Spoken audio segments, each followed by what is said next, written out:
வணக்கம் நேயர்களே. புரட்சித் தலைவர் பொன்மனச்செம்மல் என பல பட்டத்துடன் வலம் வந்தவர்தான் எம்ஜிஆர். படப்பிடிப்புக்காக தண்ணீர் எடுத்த ஒரு கிணற்றை அந்த கிராம மக்கள் அப்படியே விட்டுவிடுங்கள் என்று கூறி அந்த கிணற்றை பாதுகாத்துள்ளார் என்பதும் பலரும் அறிந்திடாத ஒரு தகவலாக உள்ளது. தமிழ் சினிமாவிலும் அரசியலிலும் தனக்கென தனி இடத்தை பிடித்தவர்தான் எம்ஜிஆர். இன்றும் இவருக்கான ரசிகர் பட்டாளம் இருந்து வரும் நிலையில் தனது படங்களில் மக்களுக்கு உதவுவது, ஆளும் வர்த்தகத்தை எதிர்த்து குரல் கொடுப்பது, மக்கள் பிரச்சனைகளை தீர்க்க பாடுபடுவது என ஒரு ஜனரஞ்சகமான ஹீரோவாக வலம் வந்தவர் தான் எம்ஜிஆர். மேலும் தனது படங்களில் தான் புகைப்பிடிப்பது மற்றும் மது அருந்துவது போன்ற காட்சிகளில் நடிக்காதவர் எம்ஜிஆர். அதேபோல் தன்னை தேடி வருவர்கள் யாராக இருந்தாலும் அவர்களை சாப்பிட வைத்து அனுப்பும் பண்பு கொண்டவர் எம்ஜிஆர். திரைப்படங்கள் மட்டுமல்லாமல் தனது நிஜ வாழ்க்கையிலும் பலருக்கும் அள்ளி கொடுத்த வள்ளல் என்று போற்றப்படுபவர். இதன் காரணமாக எம்ஜிஆருக்கு ரசிகர் பட்டாளம் அதிகமாக இருந்தன.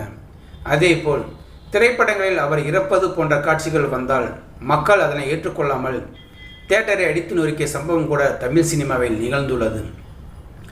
ரசிகர்களால் அன்புடன் வாத்தியார் என்று அழைக்கப்படும் எம்ஜிஆர் தனது திரைப்படம் முழுவதும் ரசிகர்களுக்கும் மக்களுக்கும் சொல்லக்கூடிய நல்ல கருத்துக்கள் அடங்கியதாக இருக்க வேண்டும் என்று முடிவு செய்து தனது கடைசி படம் வரை அதில் உறுதியாகவும் இருந்தவர். இதனால்தான் அவரை ரசிகர்கள் இன்று வரை மறக்காமல் வணங்கி வருகின்றார்கள். அது மட்டுமல்லாமல் அப்போதைய தமிழ்நாட்டில் எம்ஜிஆர் கைப்பற்ற பொருள் என்றால் மக்கள் மத்தியில் அந்த பொருளுக்கு பலத்த போட்டி இருக்குமாம். ஒரு முறை அரசியல் கூட்டத்தில் பேசிய எம்ஜிஆர் சோடா குடித்த போது பாதி சோடாவை அப்படியே வைத்துள்ளாராம். கூட்டம் முடிந்து அவர் இறங்கிய பின் அந்த மீதி சோடாவை குடிக்க ரசிகர்கள் பலர் போட்டி போட்டு இருந்துள்ளார்களாம். அதன் பிறகு அவர்களே முடிவு செய்து அந்த பாதி சோடாவை ஒரு அண்டாவில் ஊற்றி இந்த அண்டா நிறைய தண்ணீர் ஊற்றி அதனை அனைவரும் குடித்ததாக ஒரு தகவல் இருந்துள்ளதாம். அதே போன்று படப்பிடிப்புக்காக செய்யப்பட்ட ஒரு கிணற்றில் எம்ஜிஆர் தண்ணீர் எடுத்தார் என்பதற்காக அந்த கிணறு அப்படியே இருக்கட்டும் என்று மக்கள் கேட்டுக்கொண்டுள்ளார்களாம்.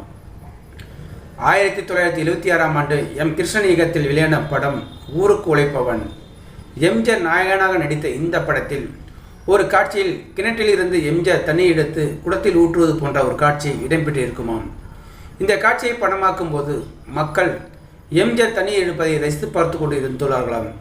இந்த காட்சி முடிந்தவுடன் குடத்தில் இருக்கும் தண்ணீரை ஊற்றிவிட்டு குடத்தை எடுக்க படக்குள்ளிலிருந்து ஒருவர் வந்துள்ளாராம்.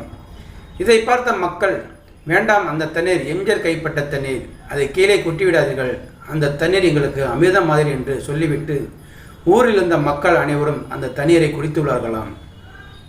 ஸோ நேயர்களை, இந்த வீடியோ பார்த்துருக்க நீங்கள் வீடியோ பிடிச்சிருந்தா லைக் பண்ணுங்கள், ஷேர் பண்ணுங்கள். வீடியோ பற்றின கருத்துக்களை கமெண்ட் பாக்ஸில் கமெண்ட் பண்ணுங்கள். அப்படியே பக்கத்தில் இருக்கிற பெல் சிம்மை கிளிக் பண்ணுங்கள். அப்போ தான் நான் போடுற வீடியோ அடிக்கடி வந்து ரீச் ஆகும். மறக்காமல் சேனலை சப்ஸ்கிரைப் பண்ணுங்கள். தேங்க்யூ. வணக்கம்.